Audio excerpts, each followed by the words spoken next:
I grew up in a broken home, and because I'd been through domestic violence, abuse, homelessness, I never knew how to look at myself in a good way because of things that had happened, and I had no self-care, no self-love. I've been through job centre things where I've had to go on courses mandatory, and that led me nowhere. Still didn't know what I was good at. I still didn't know what I wanted to do with my life. I still had no idea. I just did it because I had to, and then I left. I've just been doing that. Literally, just been doing that. Like, there was nothing inside me that made me feel worth anything. So yeah, I was kind of a lost soul, really. That's how I see myself before. A bit of an empty vessel. I did end up in prison about 7 years ago now.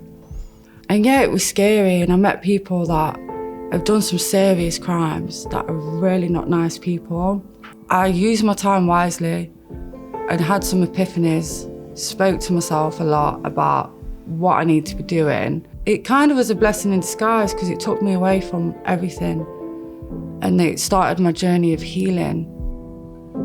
We specifically just deal with the people that have the barriers, to remove the barriers, to get them into education, job search, independently job searching or employment. I love my job, and I think if we could get people into a job that they actually are passionate about, more people will stay in work.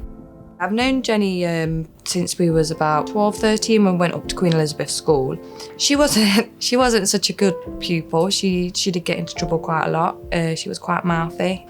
We lost contact, and through a friend of mine, I actually became friends with Jenny, and through her we actually reconciled. Obviously I told her about the BBO programme, what it had done for me and how better off I was and how better it made me feel about myself.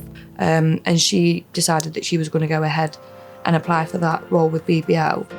I had no idea what it entailed, but the encouragement from Jade and Stevie was like, well, if they can see it in me, then it must mean that it's there and that I can do it. So I just went all in. I was like, let's go. Like, let's just see where it takes me. Through the BBO programme, they put me on a stabilisation course through our local mental health hospital. They taught me how to regulate my emotions, and I'd never experienced that before. So learning how to cope with not very nice emotions or unsettling experiences is what settled me as a person. So now I'm not as flaky, I'm not as like touch and go.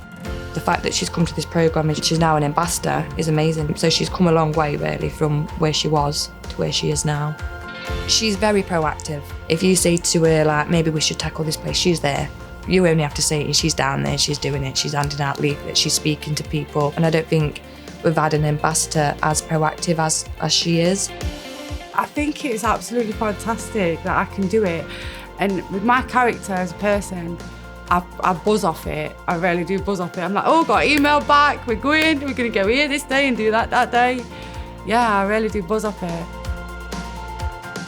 I'm kind of glad that I went through all that darkness now, because I can understand people at a genuine, like, heartfelt level. So it's a massive strength to be like, I've been there, look at me, let's go, I'm by your side, we're doing it, you want to do it, let's go. I can tell how much I've grown as a person, how less reactive I am, how more responsible as a person I am. Now I have the biggest aspirations that I've ever had in my whole life.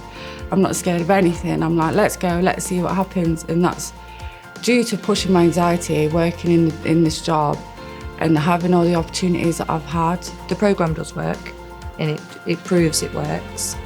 It makes me feel like a superhero.